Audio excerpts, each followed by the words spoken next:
Hi everyone, my name is Nidhi Bhatnagar and welcome you all in this channel. तो आज के video में क्या सीखेंगे, देखो आज हम करने वाले हैं बाल महाभारत क्लास 7th का ये जो एनसीईआरटी का आपका चैप्टर लगा है जिसका, ठीक है। और हम करेंगे इसमें फर्स्ट चैप्टर। तो चलो स्टार्ट करते हैं। गंगा पुत्र महाराजा शांतनु हस्तिनापुर सम्राट एक सुंदर महिला के रूप पर मोहित हो गए थे। महाराजा शांतनु थे, एक राजा थे महाराजा शांतनु, ठीक है।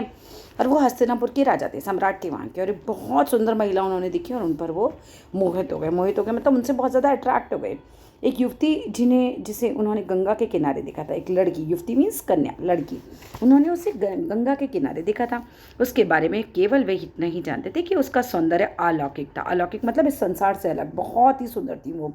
वे नहीं जानते थे कि वह गंगा ही थी। गंगा मतलब गंगा नदी, जो गंगा नदी थी वो एक रूप में थी वो।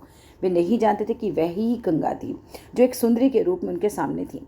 शांतनु ने उनके सामने विवाह का प्रस्ताव रख दिया। शांतनु ने कहा कि मतलब आप मुझसे शादी करेंगी, प्रस्ताव रखा, उन्हें प्रपोज किया। गंगा ने भी सहर्ष मतलब खुशी के साथ उनके प्रस्ताव को स्वीकार करने से पूर्व उनके सामने अपनी 3 शर्तें रखनी चाहिए। उन्होंने कहा कि शादी तो मैं आपसे कर लूँगी लेकिन मेरी 3 शर्तें हैं। शांतनु ने उत्तर दिया, देवी तुम्हारी जो भी शर्त है मुझे वे सब स्वीकार है। शांतनु ने वचनबद्ध होने के बाद गंगा के साथ उनका विवाह किया। वचनबद्ध मतलब वचन में उनका वादा, मतलब वादा उन्होंने उनसे कर लिया। और उस समय के राजा जो थे ना, अपने वचन वगैरह को बहुत मानते थे। दोनों का जीवन प्रसन्नतापूर्वक बीतने लगा, दोनों खुशी खुशी रहने लगे। समय अनुसार गंगा से शांतनु को अनेक तेजस्वी पुत्र प्राप्त हुए, यानी कि गंगा जो उनकी पत्नी बनी अब ने बहुत सारे बेटों को जन्म दिया।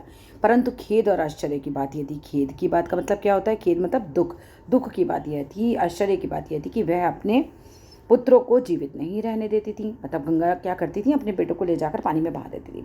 जैसे ही किसी बालक का जन्म होता, वह बच्चे को गोद में लेकर गंगा नदी के किनारे जाती और उसे प्रवाहमान जल में बहा देती थी। मतलब जल में प्रवाहमान क्या होता है, बहता हुआ जल एक तरीके से है ना, उसमें बहा देती थी।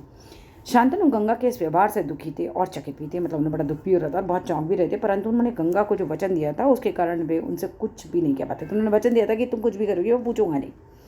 चुप रह जाने के अतिरिक्त उनके पास कोई भी विकल्प नहीं था। विकल्प का मतलब क्या होता है बेटा, विकल्प का मतलब मार्ग, कोई रास्ता ही नहीं था। गंगा एक एक करके 7 बालकों को नदी में बहा चुकी थी। 8वें बालक का जन्म हुआ। गंगा ने उसे भी गोद में उठाया और नदी की ओर चलने को उद्धृत हुई। उद्धृत मतलब हुई, मतलब नदी की ओर चल पड़ी, है ना, तैयार हो गई। गंगा ने उसे गोद में उठाया और नदी की ओर चलने के लिए तैयार हो गई। शांतनु से नहीं रहा गया। उन्होंने गंगा को दिए गए अपने वचन की परवाह न करते उसे टोक दिया, तुम एक माँ हो और स्वयं ही अपनी संतान को इस प्रकार क्यों मारती हो?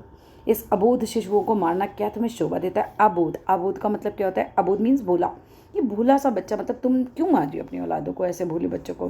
गंगा रुक गई, उनके चेहरे पर मुस्कुराहट आई। उन्होंने राजा से कहा, राजन आप अपने वचन को भूल गए हैं, परंतु मैं अपनी शर्त को नहीं भूली। मतलब इन्होंने वचन दिया था कि तुम कुछ भी करोगी और मैं तुम्हें टोकूंगा नहीं, पर इन्होंने आज टोक ही दिया।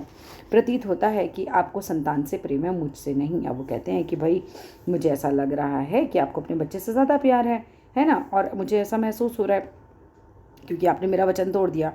तो मैं आपके इस पुत्र को गंगा में नहीं बहाऊंगी, परंतु मैं भी अब आपके पास नहीं रहूंगी। आपके इस पुत्र का पालन पोषण करके इसे मैं एक योग्य और समर्थ राजकुमार बना के आपको सौंप दूंगी, ठीक है। अब ये इसे पालने के लिए ले जाती हैं। गंगा ने इतना कहकर शांतनु को प्रणाम किया, नमस्ते किया, मतलब एक तरीके से बाय होता है ना, प्रणाम किया दोनों हाथ जोड़कर, और बालक को अपने साथ लेकर चली गई। शांतनु अकेले रह गए। शांतनु का मन अब उदास रहने लगा था। राजसी ऐश्वर्य मतलब पूरी धन दौलत जो थी, भोग विलास, उनसे उन्हें विरक्ति होने लगी थी। विरक्ति होने लगी थी मतलब क्या होता है, विरक्ति का मतलब क्या होता है बेटा, उनका मन हटने लग गया था उस सब चीज़ों से। उस मतलब पत्नी ही चली गई है ना, बेटा भी चला गया, तो बहुत ज़्यादा विरक्त होने लगे थे। वे अपना समय राजकार्य और प्रजापालन में व्यतीत करने लगे। राजा के जो काम होते हैं और प्रजा के लिए वो जो भी काम करते थे। एक दिन महाराज आखेट करने के लिए गंगा किनारे गए। आखेट मतलब, आखेट करना क्या होता है, उस समय के जो लोग थे, हंटिंग करना जिसे बोल सकते हैं, है ना, शिकार करने के लिए गए। बहुत विचित्र उन्होंने दृश्य देखा। उन्होंने देखा एक युवक गंगा की बहती धार पर वाण वर्षा कर रहा है, और इतना ही नहीं, उसके वाणों के कारण गंगा की धार भी अवरुद्ध हो गई, मतलब रुक गई। वे मुग्ध होकर उस युवक की अद्भुत धन और विद्या को देखते रह गए। मतलब वो देखते रह गए कि यार क्या ये एकदम बढ़िया वाण चला रहा है, और उनके समक्ष स्वयं गंगा ही उपस्थित हो गई, ठीक है। देख ही रहती कि स्वयं गंगा आ गई। गंगा को देखकर वे चौंक गए। गंगा ने कहा, राजन यह युवक आपका वही 8वां पुत्र है जिसे मैं आपके साथ अपने साथ ले गई थी। महर्षि वशिष्ठ से इसने शिक्षा प्राप्त की है, शास्त्रों की जानकारी के संबंध में शुक्राचार्य और शास्त्र ज्ञान जो है उसने भगवान परशुराम के अतिरिक्त इसे चुनौती देने वाला कोई नहीं है इन सब चीज़ों में। व्यक्ति इस विश्व में ही नहीं है, ऐसा कोई व्यक्ति है ही नहीं जो इसको शास्त्रों में हरा दे। यह एक कुशल योद्धा तो है ही, चतुर राजनीतिज्ञ भी है, मतलब राजनीति से बहुत अच्छी आती है, पॉलिटिक्स बहुत अच्छे से आती है। अपने वचन के अनुसार अपने इस पुत्र को भी मैं आपको सौंप रही हूँ, इसे स्वीकार कीजिए। गंगा ने लाड़ करते हुए, मतलब प्यार करते हुए एक तरीके से अपने बच्चे को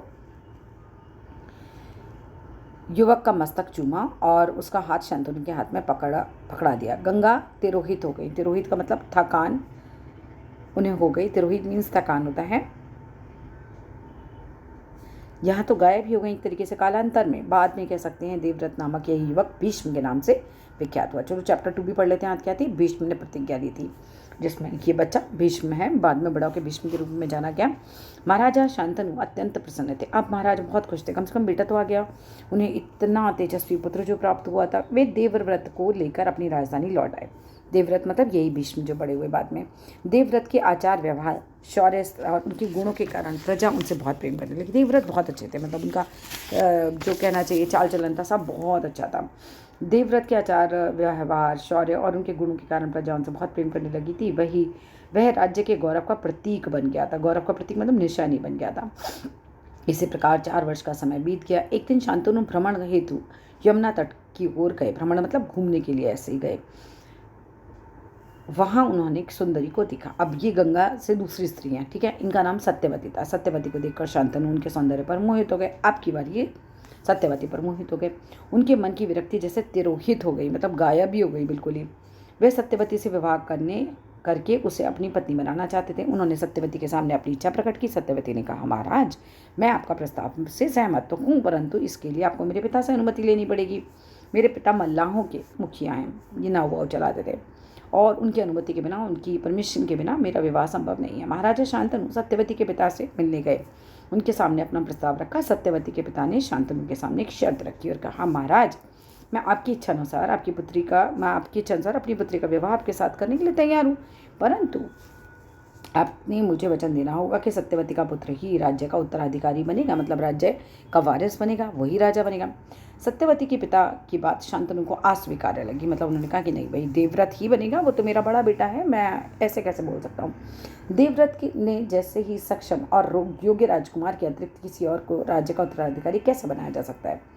वे चुपचाप वापस लौट आए। उनका मन उदास था। उनके चेहरे से झलकती उदासी को पहचानने में देवव्रत को जरा भी देर नहीं लगी। देवव्रत बहुत होशियार थे। उन्होंने देखा कोई तो बहुत उदास है। उन्होंने पिता से उनकी उदासी का कारण जानना चाहा। उन्होंने कहा, पिताजी ऐसी कौन सी पीड़ा है जिसके कारण आपकी प्रसन्नता ही गायब हो गई। संसार का प्रत्येक सुख आपके पास है, फिर भी आपके मन में कोई कष्ट है। आप मुझे बताएं, मैं आपकी उदासी के कारण को दूर करूंगा। शांतनु ने कोई स्पष्ट उत्तर न देकर इधर उधर की बातें की। देवव्रत को प्रश्न को घुमा दिया। देवव्रत को मतलब बताया ही नहीं बेसिकली। राजकुमार देवव्रत को संतोष नहीं हुआ। पिता की उदासी का कारण हर हालत में जानना चाहते थे। उन्होंने महाराज के सारथी से इस संबंध में बात की। सारथी कौन होता है? जो रथ चलाता है। सारथी ने उन्हें बताया कि यमुना के किनारे मल्लाहों के मुखिया से उनकी कुछ बात हुई थी। इसके बाद से ही महाराज उदास हैं। देवव्रत यमुना तट पर गए, मल्लाहों के मुखिया से बात की। मुखिया ने उन्हें बताया कि महाराज ने उनसे उनकी पुत्री सत्यवती से विवाह करने की इच्छा प्रकट की थी, परंतु उसने महाराज से यह वचन देने को कहा था कि राज्य का अगला उत्तराधिकारी सत्यवती का पुत्र ही होगा। महाराज ने मेरी बात सुनकर कोई उत्तर नहीं दिया। वे चुपचाप लौट गए। देवव्रत अब सारी बात समझ चुके थे। वे किसी भी हालत में अपने पिता की उदासी को दूर करना चाहते थे। उन्होंने केवटराज से कहा कि यदि केवल इतनी सी बात के कारण ही अपनी पुत्री का विवाह महाराज शांतनु से आप नहीं कर रहे हैं, तो मैं आपको वचन देता हूँ कि आपकी पुत्री का पुत्र ही राज्य का भावी यानी होने वाला राजा बनेगा। मेरे मन में राज्य का कोई भी लोभ नहीं है। सत्यवती के पिता को इतने भर से संतोष नहीं हुआ। उन्होंने देवव्रत से कहा, राजकुमार मुझे आपके वचन पर तो पूरा विश्वास है, पर आप एक आदित्य वीर हैं, मतलब आप तो बहुत ज़्यादा, जिसके समान कोई दूसरा है ही नहीं।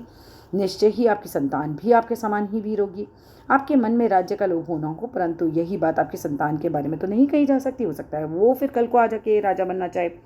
यदि कभी उसके मन में राज्य की इच्छा जागृत हुई तो मेरे नाती से राज्य को छीनना चाहा, तो ऐसी स्थिति में क्या होगा? तो सत्यवती के पिता ने जो कहा था उसकी अपेक्षा किसी को नहीं हो सकती थी। मतलब कोई सोच भी नहीं सकता था कि सत्यवती के पिता ऐसा कुछ बोल देंगे। अपनी पुत्री के भविष्य की चाह में वे राजकुमार देवव्रत के भविष्य नष्ट करना चाहते थे। वे चाहते थे कि देवव्रत की कोई संतान हो ही नहीं। परंतु देवव्रत विचलित नहीं हुए, बिल्कुल परेशान नहीं हुए। वो उन्होंने सत्यवती के पिता को आश्वस्त करते हुए समस्त देवताओं को साक्षी बनाकर प्रतिज्ञा की। उन्होंने कहा कि मैं आज ये प्रतिज्ञा करता हूँ, मतलब मैं ये वचन देता हूँ, बेसिकली कसम खाता हूँ कि मैं जीवन भर विवाह ही नहीं करूँगा। विवाह नहीं करूँगा तो बच्चा ही नहीं होगा कभी, है ना। तो वो राजा बनेगा कैसे उनका बच्चा। और सदैव ब्रह्मचार्य व्रत का पालन करूँगा और मेरी अपनी कोई संतान नहीं होगी ही नहीं। यह प्रतिज्ञा अप्रत्याशित थी। उन्होंने बहुत बड़ी प्रतिज्ञा आज कर दी थी। इतनी कठोर प्रतिज्ञा करना कोई सामान्य बात नहीं थी। इस भीषण प्रतिज्ञा ने ही राजकुमार देवव्रत को भीष्म का नाम दिया। ठीक है। अब सत्यवती के पिता के मन में कोई शंका नहीं थी। सत्यवती का विवाह महाराजा शांतनु के साथ हो गया। सत्यवती के 2 पुत्र हुए। एक का नाम चित्रांगद था और दूसरा का नाम विचित्रवीर्य था। महाराजा शांतनु के देहावसान यानी मरने के बाद राजकुमार चित्रांगद राजगद्दी पर आसीन हुए बैठे। चित्रांगद का शासनकाल अधिक समय तक नहीं रहा। एक बार हस्तिनापुर पर गंधर्वों ने आक्रमण किया और उस युद्ध के दौरान उनकी मृत्यु हो गई थी। ठीक है, चित्रांगद की। उनकी मृत्यु के बाद उनके छोटे भाई विचित्रवीर्य को राज सौंपा गया। अब विचित्रवीर्य का विवाह अंबिका और अंबालिका नामक 2 राजकुमारियों से हुआ। अंबिका का पुत्र जन्मांध यानी जन्म से अंधा था और उसका नाम धृतराष्ट्र हुआ। और अंबालिका के भी एक पुत्र हुआ जिसका नाम पांडु था। देवव्रत जो भीष्म के नाम से जाने जाते थे कभी राजा नहीं बने, परंतु आरंभ से लेकर जब तक कुरुक्षेत्र का महायुद्ध समाप्त नहीं हुआ वह इस विस्तृत वंश परंपरा के शीर्ष पुरुष रहे, यानी सबसे ऊपर रहे। महाराजा शांतनु के वंश वृक्ष को निम्न प्रकार दर्शाया जा सकता है, यानी कि शांतनु की 2 पत्नियां थीं, गंगा और सत्यवती। गंगा का पुत्र हुए देवव्रत भीष्म।